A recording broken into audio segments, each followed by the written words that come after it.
pour aider cette chaîne, partagez, likez, commentez, et puis peut-être, aidez-nous sur Tipeee. Tipeee, de partager et d'écrire des commentaires. C'est très important pour nous. De savoir si vous êtes d'accord avec mon introduction de tout à l'heure et cette petite musique qui dit que Poutine a gagné la guerre en Ukraine. Moi, je pense qu'il a gagné, tout à fait. Je crois qu'on n'est pas loin de la fin de la guerre, pour une simple raison, je peux vous dire, puisque l'armée ukrainienne manque d'effectifs. Vous pouvez envoyer à l'Ukraine autant d'armes que vous voulez, autant de munitions, mais bientôt, il y aura personne pour se servir de ces armes. Vous voyez que la moyenne d'âge des militaires ukrainiens aujourd'hui, c'est de 43 ans. Ils n'ont plus de réserve, les pauvres. Chaque fois, on se souvient du Vietnam, de l'Irak, de l'Afghanistan. Les Américains mènent des guerres par procuration, et après, ils abandonnent ces gens-là. Mais les Russes perdent des soldats tous les jours. Oui, on dit 300 soldats par jour. Non, je crois... Écoutez, je ne connais pas des chiffres. Les chiffres ne sont pas donnés. Mais de toute façon, je peux vous dire aussi 300 soldats très jeunes. Les Russes sont à la défensive. Ils sont à la défense. Et quand on fait la défense, on perd moins d'hommes que pendant Pourquoi les la défense attaques. Pourquoi vous dites? Parce que vous parlez de la contre-offensive ukrainienne, c'est ça? Bien sûr. Mais je voudrais revenir à votre question précédente, et je crois qu'il y a une chose, un aveu qui a été fait cette semaine, la semaine dernière, par le secrétaire américain Blinken. En parlant, je crois, au Congrès, il a dit que 90% de l'argent que les Américains, soi-disant, ont donné à l'Ukraine, ont été dépensés aux États-Unis. C'est-à-dire, ils ont financé leur propre complexe militaire industriel. Et là, c'est ça le secret de la guerre. Les Américains mènent des guerres pour s'enrichir. Et d'ailleurs, il y a aussi un retour dans le passé important. Il y a eu un grand président des États-Unis, un grand général Eisenhower. Vous connaissez Eisenhower, sans doute. Bien sûr. Très grand. Alors, dans son tout dernier discours comme président, avant de partir, c'était en 61, il a dit « Attention au complexe militaire industriel des États-Unis, qui peut vous réserver des pires surprises. » Lui, général, président des États-Unis, il a dit « Attention ». C'est ce que nous voyons aujourd'hui. On va regarder ces propos d'Anthony Blinken. Juste une chose, quand on dit gagner la guerre, c'est gagner entièrement la guerre, mais vous n'avez, pour l'instant, en tout cas les Russes, n'ont pas pris Kiev, qui était l'objectif principal et premier. Où vous pensiez d'ailleurs les Russes avoir Kiev en quelques jours. Non, Kiev c'est la capitale. Oui. De toute façon, Kiev, d'après les objectifs qui ont été fixés pour cette opération, ne fait pas partie des objectifs à conquérir. Mais c'est la capitale. C'était le cas. C'est la capitale. Alexandre Orlov, c'était le cas au début. Justement, parce qu'il fallait bien venir et demander à des gens qui sont à Kiev qu'ils remplissent ces conditions que nous avons formulées. Et d'ailleurs, je vous dis que tout de suite, pourquoi les Russes ont commencé à retirer leurs soldats de Kiev? Puisque les négociations tout de suite commençaient avec les Ukrainiens. D'abord en Biélorussie et après en Turquie. Et on a même préparé un projet d'un accord de paix. Et puis, alors c'est Boris Johnson qui est venu à Kiev, envoyé par les Américains, dire « Ah non, stop, pas de signature, pas de traité de paix, il faut continuer la guerre. » Voilà, ce sont des faits. Qu'est-ce qui nous dit que Poutine ne va pas étendre sa belligérance à d'autres pays, et notamment... Mais pourquoi faire? Pourquoi? Je vous retourne la question. Quels sont les intérêts? Puisque Poutine, il est très rationnel. Une partie des Polonais, par exemple, ont peur que Poutine attaque la Pologne. Écoutez, vous savez, avec la Pologne, nous avons à peu près les mêmes relations qu'ont eu jadis les Français avec les Allemands. On a avec la Pologne une histoire un peu compliquée et difficile. Mais, je confirme. Mais je peux vous dire qu'il n'y a aucun intérêt pour pour la Russie à conquérir ces terres. Nous avons nos propres terres qu'on n'a pas encore aménagées. On a tant de travail chez nous. Et encore une fois, je reviens. Pourquoi on a attaqué l'Est de l'Ukraine?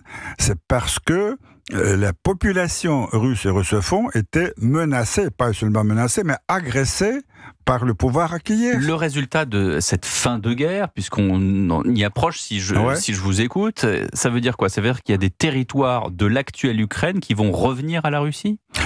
Écoutez, moi je crois que les territoires qui sont contrôlés aujourd'hui par la Russie... C'est-à-dire le Donbass, la Crimée? Il y a Crimée depuis longtemps déjà. La Crimée, depuis 2014, c'est réglé. C'est réglé, elle est russe? Elle est russe, bien sûr. Elle a toujours été russe. Elle a toujours été russe. Vous savez... Je vous laisse parler, hein, Alexandre Orloff. Bien sûr. Je ne vous contredis pas, mais... La Crimée est russe... Vous voyez mon regard interrogateur. Oui. Écoutez, la Crimée est russe depuis 1873, quand Catherine la Grande a rattaché... Alexandre Orloff, vous voulez que je vous parle des frontières de la Pologne dans 1660 ? On peut continuer comme ça longtemps. Non. Et après, il a été toujours...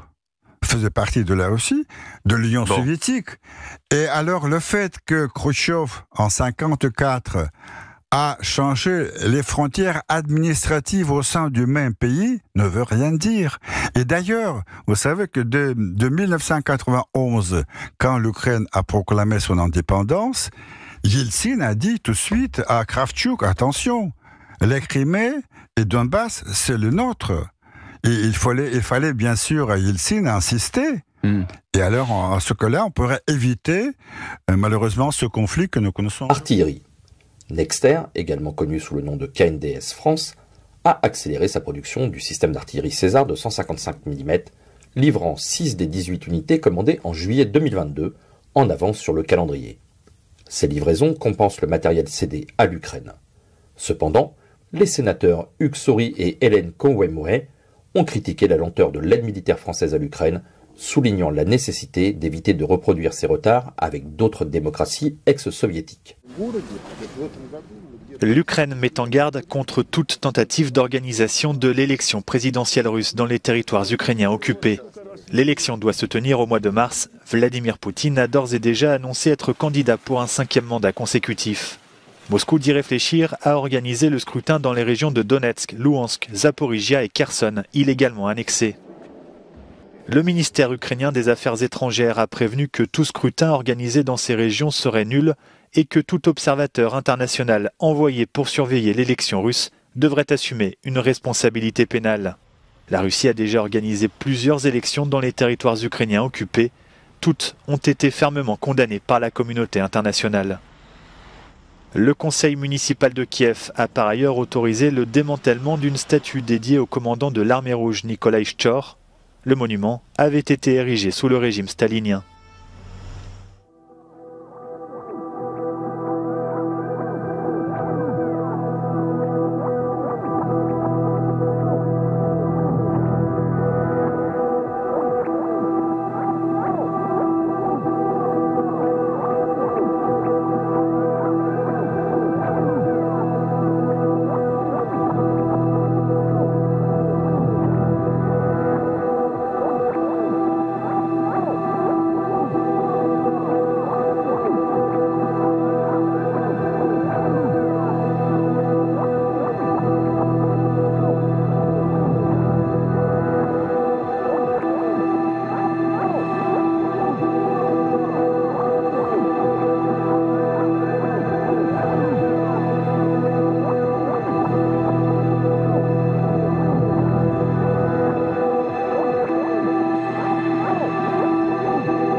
Le Parlement ukrainien a approuvé 4 projets de loi nécessaires pour entamer des négociations d'adhésion à l'Union européenne.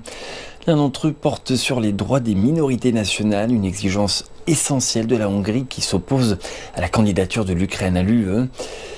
Les 4 projets de loi ont été promulgués par le président Volodymyr Zelensky. Cette mesure intervient alors que l'aide des pays occidentaux aurait atteint son plus bas niveau. Selon un rapport de l'AFP, l'aide occidentale à l'Ukraine entre août et octobre de cette année s'est élevée à environ 2,2 milliards de dollars, soit seulement un dixième du montant par rapport à la même période de l'année dernière. Aux États-Unis, les Américains sont moins nombreux à soutenir la poursuite de l'aide à l'Ukraine. Selon un sondage du cabinet Gallup, 41% des Américains interrogés estiment que les États-Unis en font trop pour aider l'Ukraine. Alors pour en revenir à cette problématique des effectifs au sein de l'armée ukrainienne, il y a plusieurs projets, bien sûr, qui sont à l'étude au sein de l'État ukrainien, et d'ailleurs des projets sur lesquels s'affrontent les militaires et puis les politiques, notamment baisser l'âge de la conscription, qui est un élément central, puisque les militaires ont dit qu'ils avaient besoin au moins de 20 000 recrues dans les mois à venir. Donc, on est vraiment sur différents types d'outils pour attirer des recrues, que ce soit la réduction, bien sûr, du temps de service, les relèves, de l'argent. Donc, ils sont en train de mettre en place un système qui est comparable à celui que les Russes ont mis en place, mis à part le fait que, hormis la mobilisation partielle, les Russes font appel à des volontaires. Donc, on va être sur un système de recours à des volontaires, tout simplement. Dès on commence à payer plus des personnes pour aller sur le front, on est sur une mobilisation qui en fait repose sur un volontariat. Bon, il ne faut pas se cacher que nombre d'Ukrainiens mobilisables font tout pour éviter maintenant d'aller sur le front, et cela s'explique tout simplement puisque c'est souvent malheureusement un billet aller sans billet retour, étant donné le différentiel de puissance de feu entre les Russes et puis les Ukrainiens, notamment en ce moment alors qu'il y a des pénuries en munitions. Donc la plupart des soldats meurent ou sont blessés sans avoir vu l'embranlement russe. Volodymyr Zelensky était en Argentine dimanche pour la cérémonie d'investiture du nouveau président Javier Milei. Le chef d'État ukrainien a salué un nouveau début pour l'Argentine. Il se rendra mardi à Washington et rencontrera le président Joe Biden et le chef des Républicains à la Chambre, Mike Johnson. Pendant ce temps, à Kiev, des proches de soldats ukrainiens prisonniers des Russes ont manifesté. Dans de nombreux cas, ils n'ont aucun contact avec les prisonniers et ignorent même s'ils sont encore vivants.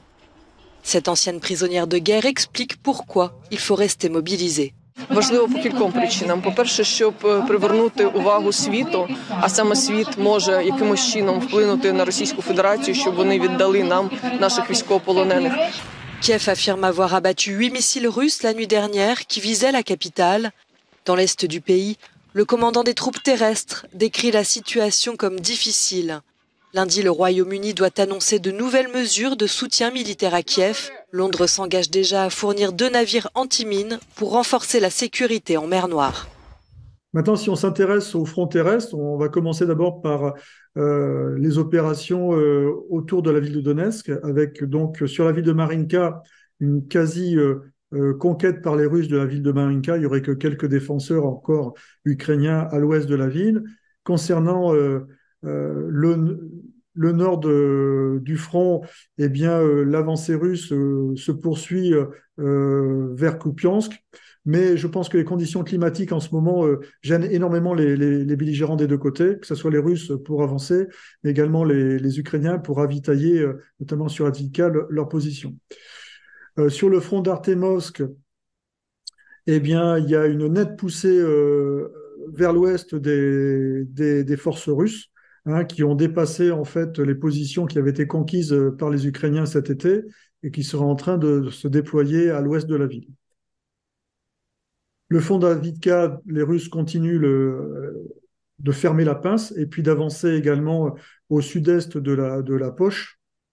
Voilà. Alors globalement, ce qui est intéressant, c'est de chercher à prendre un petit peu de recul par rapport à toutes ces opérations. On peut considérer qu'en fait, on est face à une grande pénurie de munitions pour les FAU, qui ont environ 10 à 20 obus par jour par pièce d'artillerie. Ils sont en train d'engager leur renfort, notamment sur Avdiivka, qui est vraiment un point de friction avec les forces russes qui est comparable à ce qui s'est passé sur Bakhmout à la fin 2022 et depuis début 2023. On est typiquement dans la poursuite de la stratégie d'attrition qui a été mise en place par les Russes à la fin 2022. Donc le but, c'est de contourner en fait ce blocage tactique du front qui est lié à l'hypersurveillance du front par tous les moyens de surveillance et notamment par les drones, de manière à ce que l'adversaire qui est épuisé, c'est-à-dire les forces armées ukrainiennes, elles soient épuisées, elles puissent détecter des concentrations de forces, mais elles ne soient plus en mesure d'y faire face parce qu'elles n'ont plus d'effectifs, ou de les frapper parce qu'elles n'ont plus assez de munitions. Alors, quels sont les modes opératoires au plan stratégique qui pourraient être offerts aux belligérants actuellement? Pour les Ukrainiens, je pense qu'à terme, ils vont être conduits à faire des replis stratégiques. De toute façon, c'est tout le sens des conflits qu'il y a en ce moment entre Zalouzny et puis Zelensky, mais également Syrski, puisque Zelensky et Syrski sont très liés, et Syrski a appliqué à la lettre les directives politiques de Zelensky, alors que Zalouzny, depuis le début, notamment sur Bakhmout, demandait à ce qu'il y ait un repli stratégique, au moins sur les hauteurs. D'ailleurs, c'est là où ils sont maintenant, et ça aurait évité d'user et de gaspiller tous ces effectifs et la mort de tous ces hommes qui se sont engagés en pure perte sur Bakhmout, je parle des Ukrainiens. Donc, pour les Ukrainiens, effectuer des replis stratégiques sur des lignes de défense préparées et tenables, arrêter bien sûr de gaspiller des effectifs comme sur Krinky. Krinky, vous vous rappelez, c'est cette poche où l'infanterie de marine ukrainienne est en train de s'épuiser en pure perte. Reconstituer des réserves opératives et stratégiques, puisque je pense qu'en ce moment, ils n'ont plus de réserves opératives et stratégiques. C'est d'ailleurs pour cela que la 47e brigade mécanisée qui était sur le front de Robotine a été engagée sur Avdiivka. Faire effort sur la défense des villes qui sont au sud, bien sûr Kherson. Alors, de manière très, très grossière et très schématique, qu'est-ce qui pourrait se passer à l'avenir si les Ukrainiens concèdent un repli stratégique qui me paraît inévitable à terme? Soit ils font un repli stratégique, soit ils risquent d'être dépassés en fait et de voir à certains endroits le front s'écrouler, à moins qu'il y ait un miracle, qu'il y ait un ressort d'effectifs et de matériel fourni par les Occidentaux. Mais pour l'instant, on n'en est pas là. Donc, ils pourraient s'organiser en bastions comme ils le font depuis le début sur des villes qui sont des villes qu'ils ont déjà défendues, notamment comme Kharkiv, ensuite Kramatorsk, Zaporizhzhia, Dniepro, Nikolaïev, bien sûr Kherson. Ensuite, pour les Russes, une offensive sur 3 axes avec un effort sur Zaporizhzhia pour reconquérir en fait l'oblast de Kherson qu'ils ont été contraints d'abandonner en novembre 2022 en franchissant le Dniepr. Et éventuellement, s'ils ont les capacités, poursuivre vers Nikolaïev, et puis, bien sûr, ensuite sur Odessa, qui est vraiment l'élément stratégique à défendre pour les Ukrainiens, et ensuite, simultanément, avancer sur Kramatorsk et sur Kharkiv. Qu'est-ce que les Occidentaux, enfin je pense aux Américains, aux gens de l'OTAN, qu'est-ce que les Ukrainiens imaginaient? Est-ce qu'ils ont vraiment pensé qu'ils pouvaient percer et récupérer, enfin en tout cas remporter des victoires opératives? Je reste surpris. Alors, Hervé a un argument qui est de dire que les Occidentaux et les Ukrainiens ont cru à leurs propres mensonges, se sont fait des illusions sur la propagande qui était déversée, sur le moral russe, enfin tout ça. Et d'ailleurs, Hervé, tu allais plus loin en disant que c'était de la maskirovska, c'est-à-dire que les Russes laissaient faire et alimentaient ça. Et j'ai vu passer un certain nombre d'analyses qui le disent maintenant, qui disent oui, ben en fait, on s'est laissé intoxiquer et les Russes ont contribué à cette intoxication. Donc, mais quand même, quoi, c'est pas une excuse. L'élargissement de l'Union européenne est au cœur d'un sommet, c'est jeudi et vendredi à Bruxelles. Les ministres des Affaires étrangères des 27 doivent discuter de l'ouverture des négociations pour l'adhésion de l'Ukraine, de la Moldavie et de la Bosnie-Herzégovine. Le chef de la diplomatie européenne espère que la Hongrie reviendra sur son refus.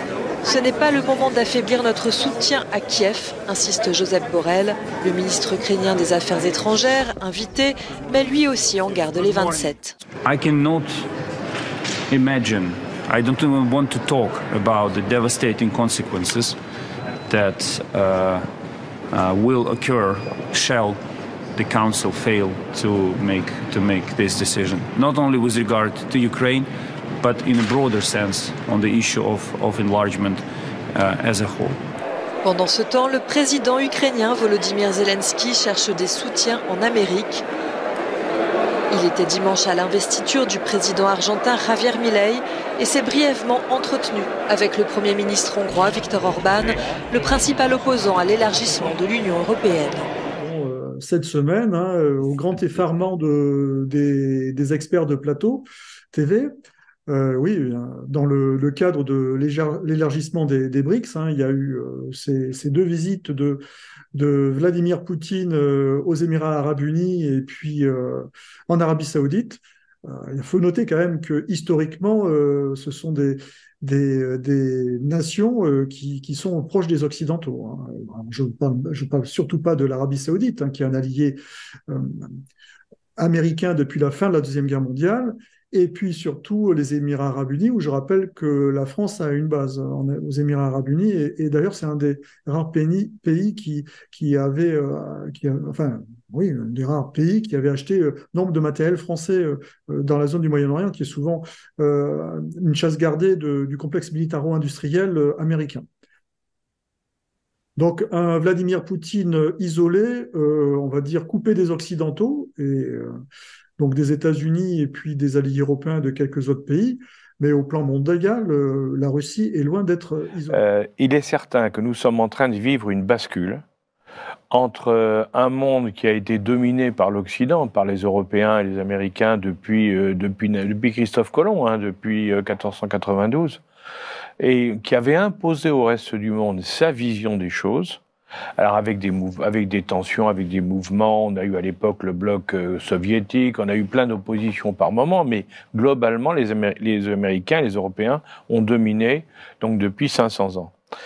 Et puis qu'est-ce qui se passe actuellement? On assiste à un changement, c'est-à-dire il y a une série de pays, ce qu'on appelle nous les BRICS, le Brésil, la Russie, l'Inde, la Chine, l'Afrique du Sud, et bientôt d'autres pays, puisqu'il va y avoir l'Iran, l'Argentine, qui vont arriver, les Émirats arabes unis, l'Éthiopie qui vont arriver. Bon, on a ces pays nouveaux, émergents, en définitive, qui sont réunis et qui sont en train de prendre une place plus importante que nous. La dernière réunion qu'ils ont faite, les BRICS, il y a moins d'un mois, il y a un mois, on s'est aperçu qu'ils représentaient plus en chiffre d'affaires, en PIB, comme on dit, que les Occidentaux, que le fameux G7, ils étaient plus importants que le G7, qu'au niveau des énergies, ils représentaient 80% de la production énergétique, si vous voulez, et qu'au point de vue population, ils représentaient 7 milliards, alors que nous, on représentait 700 millions. Donc, tout est en train de changer, et notre problème, c'est de comprendre ce qui se passe et de savoir nous y adapter. Parce qu'il ne s'agit pas de dire c'est perdu, ça, pas du tout. Il s'agit de dire comment nous, la France, comment des pays comme le nôtre, peuvent s'adapter à cette évolution qui est réelle, qui est sûre, qui se fait. C'est pas une révolution qui va se faire en un mois, c'est une révolution qui va se faire sur 20 ans, 30 ans peut-être. Mais dans ces années qui vont venir, comment on se positionne? Il va falloir qu'on comprenne d'abord que notre système a fait son temps. Donc, si vous voulez, de même que pour les Américains, il faut qu'ils comprennent, et c'est en cours, que le dollar a fait son temps. Depuis 1946, on avait mis le dollar comme monnaie de référence. Le dollar est en train de perdre sa valeur de référence parce que d'autres monnaies sont utilisées à la place du dollar par un certain nombre de pays. Alors, ça veut dire qu'il faut qu'on change notre mentalité. Le système capitaliste, si vous voulez, qui est basé sur des grandes banques occidentales, ne correspond plus à la réalité d'aujourd'hui. D'ailleurs, je le dis souvent, les gens ne savent pas. On vous dit, ah oui, mais la puissance mondiale financière, elle est à Wall Street aux États-Unis. D'accord. Mais est-ce que les gens savent que dans les 5 plus grandes banques mondiales actuelles, il y a 4 banques chinoises et une seule banque américaine, la JP Morgan. Ouais. Tout le reste sont derrière. Ouais. Alors vous vous rendez compte que les choses ne sont plus les mêmes. Ouais. Le Premier ministre israélien Benjamin Netanyahou a demandé à la Russie de faire pression sur la Croix-Rouge en ce qui concerne les visites et les médicaments essentiels destinés aux otages détenus à Gaza. Lors de son premier appel téléphonique avec le président russe Vladimir Poutine, depuis le déclenchement du conflit le 7 octobre, Benjamin Netanyahou a exprimé son mécontentement face aux positions avancées par les représentants russes à l'ONU contre Israël. Vendredi, la Russie a voté en faveur d'une résolution du Conseil de sécurité de l'ONU exigeant un cessez-le-feu humanitaire immédiat à Gaza, résolution à laquelle les États-Unis ont opposé leur veto. Le Kremlin n'a pas encore communiqué le compte-rendu de cette conversation. Le début de la fin pour le Hamas. Benjamin Netanyahou appelle en ces termes les combattants à se rendre, tandis que les combats font rage à Khan Younes dans le sud de l'enclave. L'armée israélienne affirme que des dizaines de membres du mouvement islamiste se rendent chaque jour. En parallèle, les médias israéliens assurent que la guerre peut encore durer 2 mois. De son côté, le Hamas refuse la reddition inconditionnelle. Les brigades Al-Qassam ont prévenu dimanche qu'aucun otage n'en sortirait vivant, sans négociation et sans échange de prisonniers. À Genève, l'Organisation mondiale de la santé a adopté dimanche une résolution réclamant un accès humanitaire immédiat et sans entrave aux territoires assiégés. But I reiterate that in the current context, sustained humanitarian assistance at the scale needed is simply not possible. Without a ceasefire, there is no peace. And without peace, there is no help. À Gaza, plus de 80% des familles ont un accès insuffisant à la nourriture, a alerté le Programme alimentaire mondial. Près de 18 000 personnes sont mortes et près de 50 000 blessés depuis le début de l'offensive israélienne, selon le Hamas. Côté israélien, 101 soldats sont décédés. Le gouvernement américain a approuvé d'urgence, sans passer par le Congrès, la vente à Israël de près de 14 000 obus de chars samedi. La veille, les États-Unis avaient mis leur veto à une résolution du Conseil de sécurité de l'ONU qui appelait à un cessez-le-feu humanitaire immédiat à Gaza. Israël a exprimé sa reconnaissance à Washington.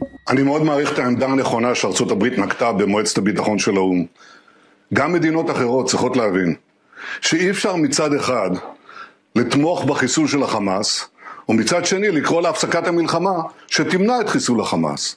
ולכן ישראל תמשיך במלחמה הצודקת שלנו לחיסול החמאס, Chaque année, la journée internationale des droits de l'homme est observée par la communauté internationale le 10 décembre. Tout au long de l'année 2023, l'initiative Droits humains 75 des Nations Unies a mis l'accent sur une série de questions relatives aux droits de l'homme qui nécessitaient une action concrète. Ces questions concernent la justice raciale, la participation des femmes à la vie publique et politique, le développement durable et le droit au développement. À l'opposé, la montée des récents conflits régionaux dans le monde, notamment à Gaza, en Ukraine et au Soudan, a sapé l'initiative onusienne. Après l'effondrement de la trêve entre Israël et le Hamas, Volker Turk, haut commissaire des Nations Unies aux droits de l'homme, a exprimé ses craintes que la reprise des hostilités n'entraîne encore plus de morts, de maladies et de destruction. La situation catastrophique que nous voyons se dérouler dans la bande de Gaza était tout à fait prévisible et évitable. Mes collègues humanitaires ont décrit la situation comme apocalyptique.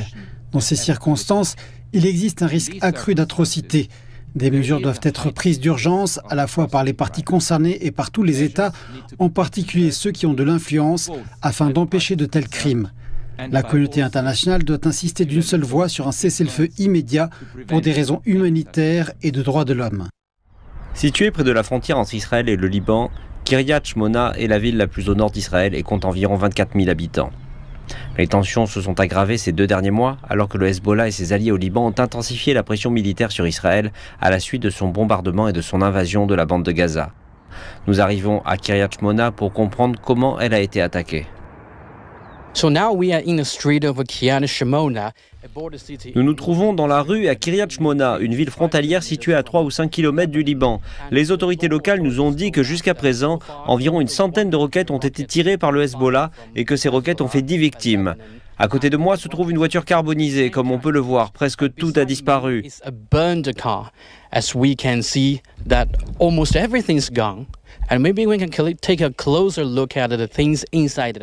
Et si on regarde de plus près ce qui se trouve dans le véhicule, nous pouvons constater que les sièges, les ceintures de sécurité, le tableau de bord, la pédale de frein, la pédale d'accélérateur, tout a disparu.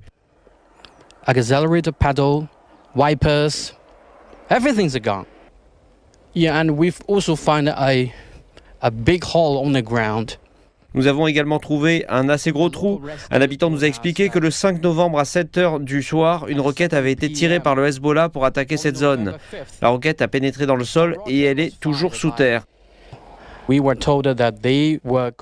y a aussi des trous dans la clôture qui ont été causés par des éclats de roquettes, en particulier les roulements à billes. Et il y a aussi des trous sur les murs.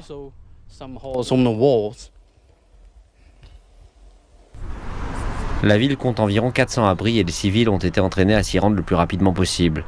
Les 20 000 autres habitants ont été évacués vers d'autres villes d'Israël à la fin du mois d'octobre. Le gouvernement israélien dépense actuellement environ un demi-milliard de shekels, soit environ 100 millions de dollars, quotidiennement pour fournir de la nourriture, de l'hébergement et des services éducatifs aux civils. Et la fin du conflit est toujours incertaine. Dans toute la bande de Gaza, de nouvelles frappes ont visé ce lundi aussi bien les zones de combat que les régions accueillant des civils. Comme ici, dans le camp de Nuseirat au centre, ou bien encore à Khan Younes au sud, où des milliers de Gazaouis ont trouvé refuge. Beaucoup d'entre eux cherchent à rejoindre Rafah. Visée elle aussi par des bombardements, la ville à la frontière de l'Égypte s'est transformée en un gigantesque camp de déplacés. Il se trouvait en zone sûre lorsque l'attentat s'est produit. Toute la famille est morte, ma tante, son mari, leurs enfants. On leur avait dit qu'ils se trouvaient dans une zone sûre. 60% des bâtiments, infrastructures, rues, équipements publics détruits. Voici les accomplissements du Hamas dans la bande de Gaza, lance Youssef Al-Mansi, ancien ministre des Communications et du Logement du groupe terroriste, lors de son interrogatoire par les renseignements israéliens. L'ex-dirigeant du Hamas accuse le mouvement islamiste d'être responsable du désastre gazaoui et pointe surtout du doigt Yahya Sinwar, son chef dans la bande de Gaza. On a un proverbe chez nous qui dit « Si un fou jette une pierre dans un puits, même 1000 sages n'arriveront pas à la sortir ». Et c'est ainsi que s'est comportée la bande de fous que Sinwar dirige. Ils ont détruit la bande de Gaza et l'ont fait reculer de 200 ans. Ils ont tué des gens. On ne peut plus vivre. Un homme, dénonce Youssef Al-Mansi, qui décide du sort de Gaza seul, sans jamais consulter personne.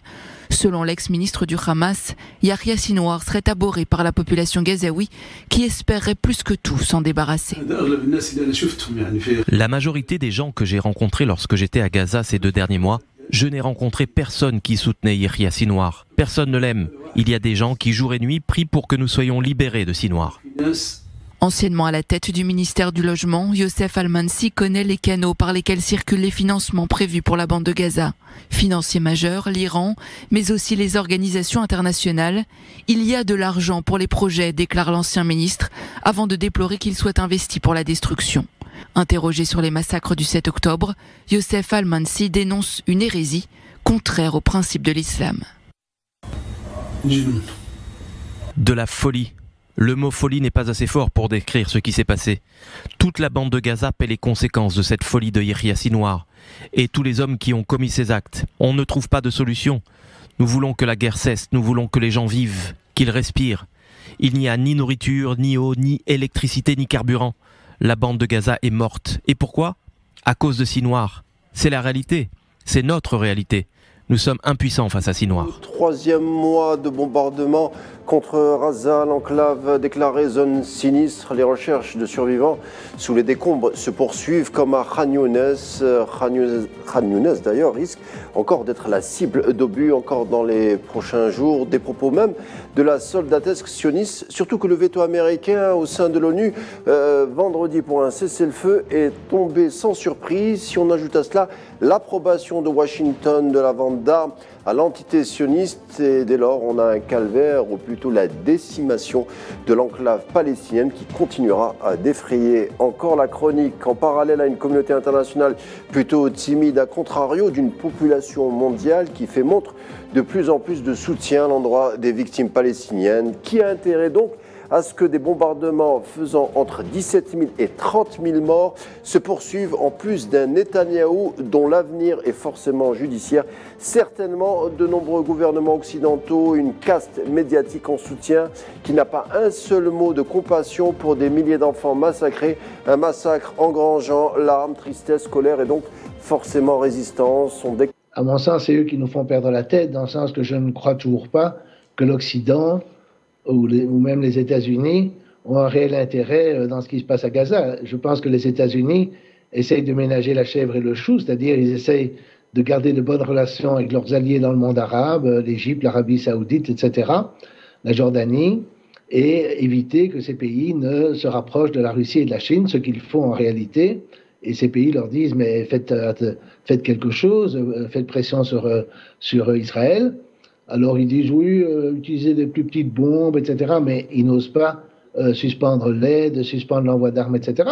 De nouveau, s'ils faisaient ça, tout le Congrès se lèverait comme un seul homme pour condamner le président. Et donc le président qui lui-même est subjectivement très sioniste, mais qui se rend compte que la situation actuelle est quand même pas très bonne pour les États-Unis et pour sa campagne électorale, entre parenthèses, parce que comme les musulmans des États-Unis ont dit qu'ils ne voteraient pas pour lui et qu'il y en a quand même un certain nombre dans des États dits tampons, cette histoire risque de lui faire perdre sa réélection. Et donc, on est dans une situation complètement absurde, mais où tout le monde est prisonnier de ces groupes de pression. Le dernier exemple en date, c'est qu'ils ont réussi à convoquer les présidents de différentes grandes universités prestigieuses comme Harvard et d'autres devant le Congrès, et ils ont sommé les présidents de faire quelque chose contre des incitations au génocide des Juifs évidemment, génocide des Palestiniens, ça on s'en fout. Mais comme il y a des manifestations, alors ils ont décidé que le mot intifada par exemple, ou intifada globale, bon je vais pas le traduire à la TV algérienne, ce sont des appels au génocide des Juifs. Il n'y a personne qui dit ça. 425 soldats israéliens sont morts depuis le 7 octobre. Parmi eux, 97 sont tombés au combat depuis le 27 octobre, date à laquelle les opérations terrestres ont commencé à Gaza. Tsahal a dressé la liste officielle et non exhaustive des soldats qui ont donné leur vie pour Israël. Le porte-parole de Tsahal rend également public ce dimanche le nombre officiel de militaires et de civils blessés jusqu'à présent au cours de la guerre menée par Israël contre le Hamas à Gaza. Au moins 1593 personnes ont été blessées depuis le début de la guerre, dont 892 légèrement et 255 gravement. 559 soldats ont été blessés dans la bande de Gaza depuis le début de l'opération terrestre, dont 219 légèrement et 127 gravement. 416 soldats sont soignés dans les hôpitaux israéliens, 40 sont dans un état critique et 211 dans un état modéré, les autres présentent des blessures légères. Tsahal a également annoncé que les informations sur les blessés depuis le début du conflit seront régulièrement mises à jour sur le site de l'armée. Depuis Gaza, les évacuations des blessés sont effectuées rapidement sous le feu ennemi. Des unités héliportées travaillent avec l'unité 669. Depuis le début des combats, plus de 300 missions de sauvetage ont été menées à bien. Au total, au moins 600 blessés ont pu être évacués. D'abord, l'édito international sur Europe 1. Bonjour Vincent Hervouette. Bonjour. Vincent, 106 millions d'Égyptiens ont commencé à voter hier pour l'élection présidentielle. Le scrutin va s'étaler sur 3 jours. Campagne totalement éclipsée par la catastrophe de la bataille de Gaza. Oui, et il y a zéro suspense. Il ne s'agit pas d'élire le raïs, c'est juste l'occasion de lui dire combien on l'aime. En 2014 et 2018, Abdel Fattah el-Sisi avait obtenu 96% des suffrages. L'appareil de sécurité des fameux Moukabarat ont le nom et l'adresse des 4% qui manquent. 96%, ça fait une élection de maréchal. Et ça tombe bien, il est maréchal. Il a allongé le mandat de 4 à 6 ans et il a porté le nombre de mandats consécutifs auxquels il a droit de 2 à 3. Un militaire en campagne couvre ses arrières et il ne prend aucun risque inutile. Les 2 figures de l'opposition qui auraient pu se présenter sont en prison ou en attente de jugement et à leur place, des lampistes font de la figuration. Ça fait 70 ans que les Égyptiens élisent leur président, mais l'armée choisit toujours un officier, Nasser, Sadat, Moubarak, Sisi. En fait, en 5000 ans d'histoire, la seule fois où les Égyptiens ont élu leur pharaon, ils ont élu un frère musulman. Au bout d'un an, ils étaient des millions à supplier dans la rue l'armée de les débarrasser du Hamas, et ça fait 10 ans pile que le maréchal Sisi s'y emploie. Et son meilleur argument électoral aujourd'hui, encore, le seul à vrai dire, c'est qu'il va aussi protéger les Égyptiens du chaos que le Hamas a provoqué à Gaza. Alors les Égyptiens en effet redoutent que les Gazaouis cherchent refuge dans le Sinaï. Oui, la menace est brandie à longueur de colonne par la presse officielle et les télés contrôlées par le pouvoir. Ce serait la 8e plaie d'Égypte. Il y a le raisonnement qu'inspire la prudence, il faut se protéger de cette invasion. Et puis il y a le réflexe idéologique, ce transfert ferait le jeu des sionistes. Le voisin israélien est toujours soupçonné du pire. Ce week-end, le chef de l'agence de l'ONU chargé des réfugiés palestiniens a accusé Tel Aviv de préparer l'expulsion des presque 2 millions de déplacés. Les responsables israéliens ont beau démentir, le monde arabe dénonce une nouvelle Nakba, c'est-à-dire la fuite en exil comme à la création d'Israël en 48, comme si le désastre humanitaire en cours ne suffisait pas. C'est la chance du maréchal Sisi, la peur du chaos et la détestation du Hamas travaillent à ce point les Égyptiens qu'ils en oublient leurs soucis quotidiens. Les soucis, en l'occurrence, c'est la crise économique qui frappe tous les Égyptiens. Tout le monde, sauf l'armée, dont les privilèges sont intacts. Le maréchal a fait carrière dans le renseignement militaire. Il sait qu'il a fait roi. Il ne l'oublie jamais. En revanche, on n'aurait jamais dû lui confier les clés de la caserne parce qu'il a pensé que l'intendance suivrait. Et c'est une bérésina. Les 2/3 de la population vit avec moins de $2 par jour. Ça fait 8 ans qu'obéissant aux oukases du FMI, le maréchal a enchaîné dévaluation et baisse des subventions d'État. Le résultat, c'est la flambée des prix, la dette multipliée par 3 et la menace d'un défaut de paiement qui a mis les chantiers pharaoniques au point mort. La bataille de Gaza éclipse cette crise économique. Elle a donné l'occasion aux islamistes de sortir des catacombes. Quelques centaines de manifestants ont défilé place Tahrir en soutien aux Palestiniens. Le maréchal les a laissés parader. Il a obtenu ce qu'il voulait démontrer. Aussi mal qu'ira le Caire, ce sera toujours mieux que Gaza. Aussi nul que soient les militaires, c'est toujours mieux que le Hamas. Et c'est ainsi que Sisi est face à son destin. Il ne peut pas s'en empêcher. Merci beaucoup. Signature Europe 1, Vincent Hervouette. Merci Vincent. Vers 23h05, un incident s'est produit. Aujourd'hui, l'ennemi israélien a mené une agression aérienne en direction du Golan syrien occupé, ciblant certains points à proximité de Damas.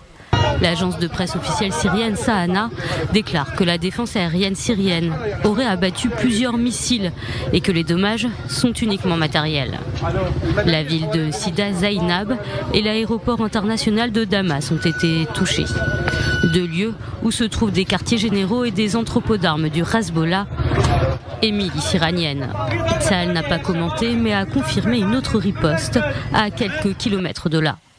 Les forces de Tsahal ont attaqué une cellule terroriste sur le territoire libanais plus tôt dans la journée. En outre, plusieurs lancements depuis le Liban vers Israël ont été détectés au cours des dernières heures et Tsahal riposte en direction des tirs. Le Hezbollah a lancé des drones explosifs et des missiles sur des positions israéliennes. Selon un responsable libanais, 5 maisons auraient été détruites. Aucun civil n'a été touché. Face à la situation, le Hezbollah a expliqué que ces frappes engendraient une nouvelle escalade à laquelle le groupe répondrait par de nouveaux types d'attaques, que ce soit par les armes ou les sites ciblés. 2 soldats israéliens ont été blessés. Benjamin Netanyahou, Premier ministre israélien, a averti que Beyrouth serait transformée en Gaza si le Hezbollah déclenchait une guerre totale. Dans le nord-est du Brésil, les craintes des habitants de Maceió se confirment. Une mine de sel s'est partiellement écroulée dimanche dans cette ville de la côte atlantique et elle risque de s'effondrer totalement. Les 55 000 habitants des quartiers menacés ont déjà tous été évacués, mais les défenseurs de l'environnement craignent une catastrophe écologique puisqu'une énorme quantité de sel pourrait se dissoudre dans les eaux côtières et détruire les écosystèmes. Les autorités locales espèrent que cet écroulement partiel va stabiliser le système.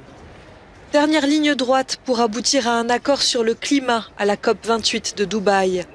Certains pays bloquent encore sur un appel à la fin des énergies fossiles. C'est pourtant l'élément clé de cette COP, estime le secrétaire général des Nations Unies.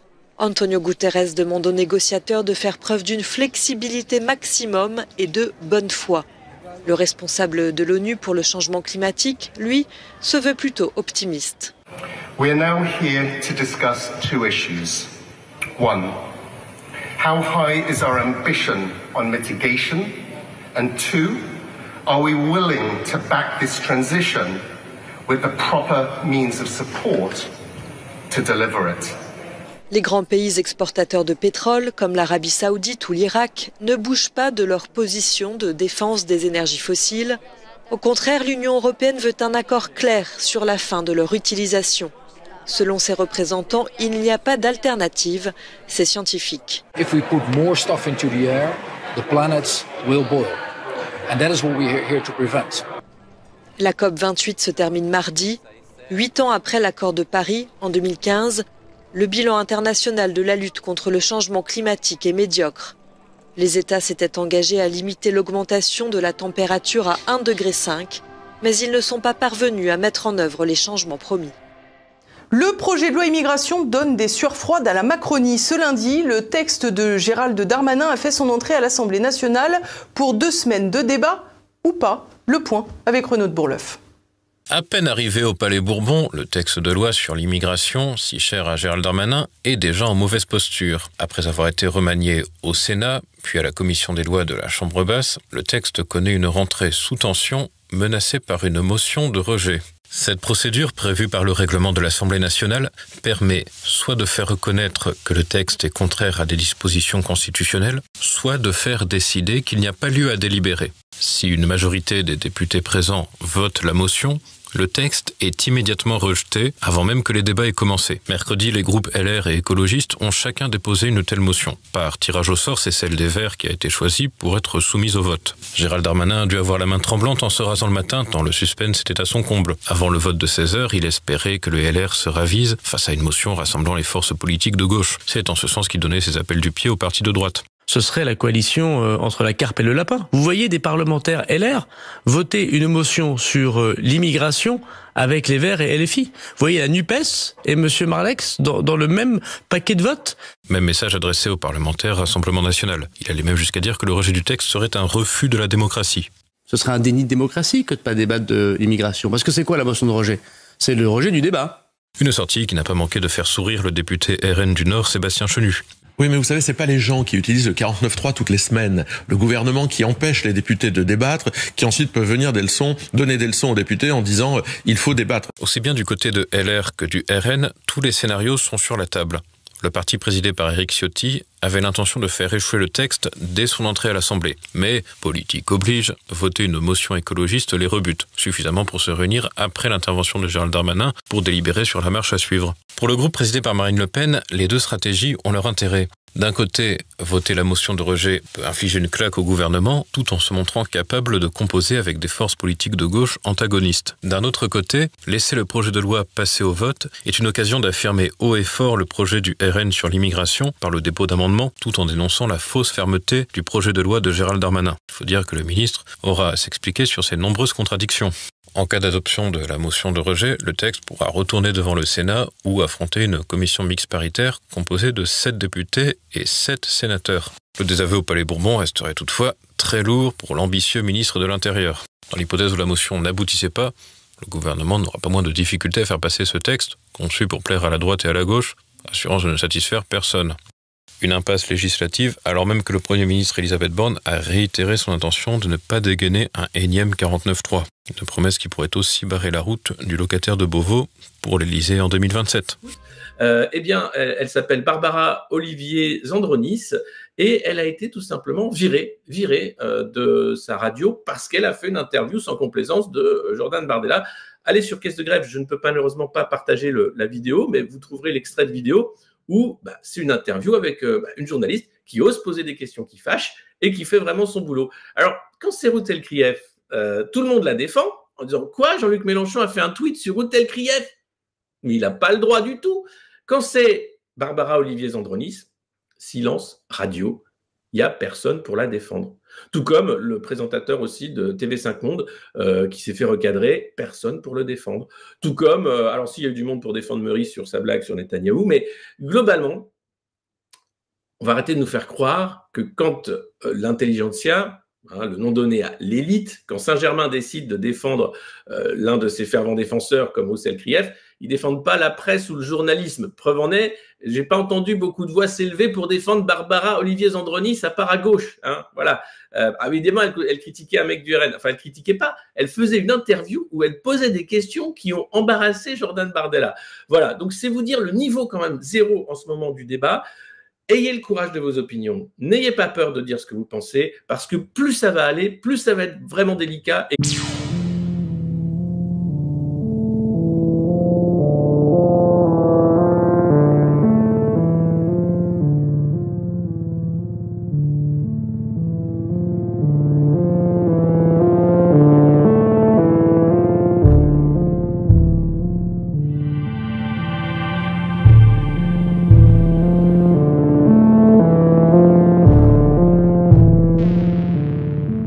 Alors, pour aider cette chaîne, partagez, likez, commentez, et puis peut-être, aidez-nous sur Tipeee.